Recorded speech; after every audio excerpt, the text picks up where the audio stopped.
je suis fier de pouvoir, avec mes homologues de la Marine et de l'Armée de l'Air, vous présenter aujourd'hui, même brièvement, un panel représentatif de nos capacités respectives, destiné à réaliser les objectifs fixés par notre stratégie dans le livre blanc sur la défense et la sécurité nationale de 2013.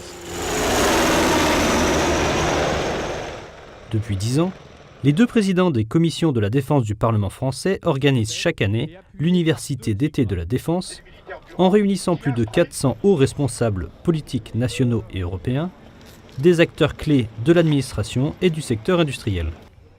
Cette université d'été offre une réelle opportunité de participer à la réflexion sur la défense de demain. Elle permet d'enrichir le débat par le dialogue et l'échange entre décideurs venant d'horizons multiples. Cette année, l'armée de terre était en charge d'accueillir la 11e université d'été de la défense les 9 et 10 septembre à Pau. Pour cette 11e édition, l'organisation générale était confiée à l'armée de terre, conçue par le commandement des forces terrestres et mise en œuvre par la 11e brigade parachutiste. Donc la présentation dynamique d'une durée environ de 45 minutes est prévue présenter l'ensemble des moyens des armées avec une focale sur l'armée de terre.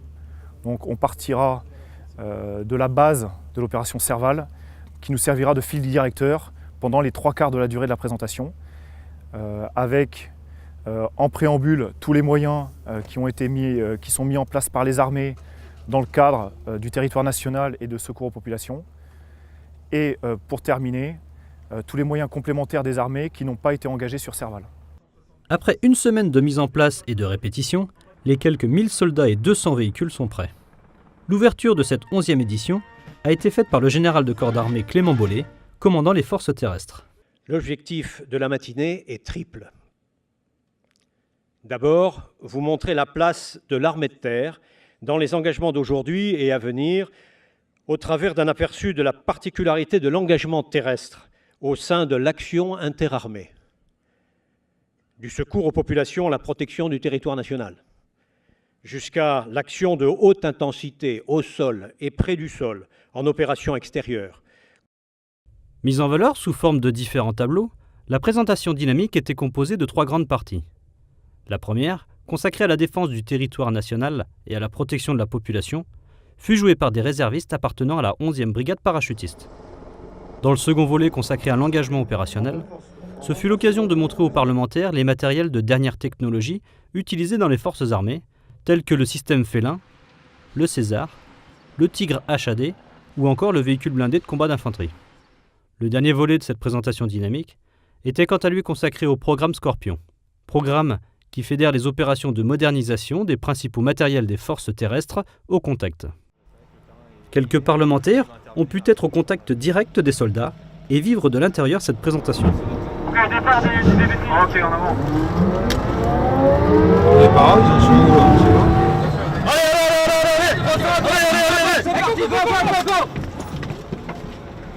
On a l'habitude, je suis à la commission de la défense depuis de nombreuses années, donc on fait souvent des opérations d'intégration. Bon là, c'est en terrain réel pratiquement. Bon, le VBCI, c'est une superbe machine. Le retour d'expérience qu'on a, j'étais dans la mission Serval au Mali pour aller soutenir nos troupes. Les gens nous disaient quoi? 1, le Tigre, 2, le César, 3, le VBCI. C'est vraiment les 3 outils qui nous ont aidés énormément sur le terrain. Donc c'est un outil que je connaissais bien. Bon, j'ai manœuvré un peu la tourelle. Bon, bref, je me suis familiarisé avec les commandes. Bon, superbe outil, puis une belle démonstration. Une 50aine d'unités venues de toute la France ont été mobilisées pour l'événement. De retour de République centrafricaine, les hommes du 8e régiment de parachutistes d'infanterie de marine de Castres sont venus montrer leur savoir-faire opérationnel.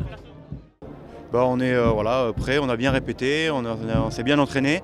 Donc aujourd'hui on est serein, prêt à faire une belle démonstration de nos capacités. On a reçu une mission, donc voilà, c'est de montrer nos capacités débarquées donc, au sein d'une mission d'assaut.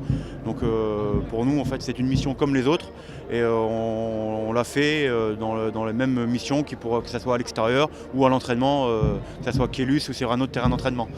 Ma mission c'est d'appuyer l'autre groupe pour reconnaître la petite baraque juste en face de moi. Outre les acteurs de cette démonstration, plusieurs dizaines de personnes œuvrent en coulisses. Parmi elles, l'équipe de retransmission audiovisuelle de l'ECPAD et du CIRPATER. Donc pour l'équipe de captation et de retransmission, on est une quinzaine. Donc ça inclut les cadreurs, les techniciens du Carégie vidéo, Carégie son et aussi les gens du CIRPATER avec qui on travaille. Parce qu'on sonorise, on capte et on sonorise le discours, mais aussi évidemment tous les sons des véhicules qui passent pour retransmettre tout ça sur un écran géant qui est devant les parlementaires. Alors nous, notre objectif principal, c'est de s'adapter au programme de l'armée de terre. Donc il y a différents scénarios avec différentes séquences. Donc une séquence spécialement sur une attaque aérienne, un déploiement au sol, des liens avec la sécurité civile, voilà, tout ça est en démonstration et il faut coordonner tout ça et nous en fait on s'adapte à ce que construit l'armée de terre. Donc étape par étape on essaye d'être dans le rythme par rapport au texte qui est lu. Le texte, lu par 4 commentateurs en direct depuis le poste de commandement.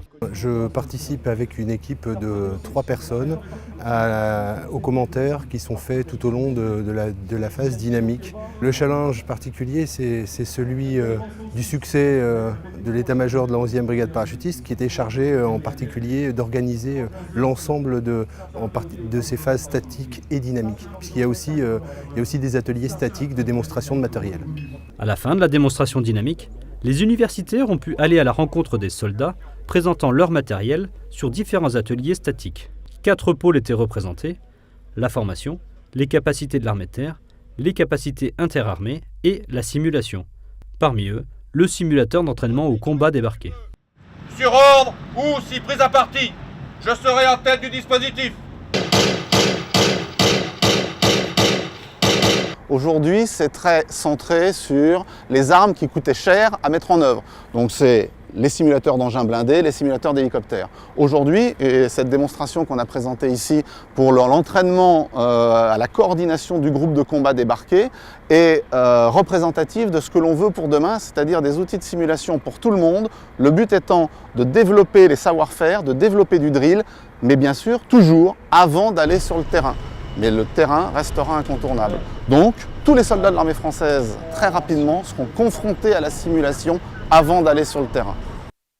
Ce large panel d'hommes et de matériel mis à la disposition des universitaires leur a permis de poser toutes les questions qu'ils souhaitaient et ainsi de se faire une idée plus précise de la défense d'aujourd'hui. Mais globalement, il y a des choses à évoluer, à faire évoluer, et il y a des choses qui demandent à être regardées. Les parlementaires comme nous, de la Commission des Affaires étrangères, de la Défense et des Forces armées, doivent être au courant de ça. Parce que comment prendre des décisions si on n'a pas contact direct avec nos armées, avec nos forces, et effectivement de pouvoir échanger. Et échanger, c'est se préparer à prendre des décisions. Cette 11e université d'été, organisée par l'armée de terre, s'est déroulée sans anicroche et a remporté un franc succès auprès des parlementaires.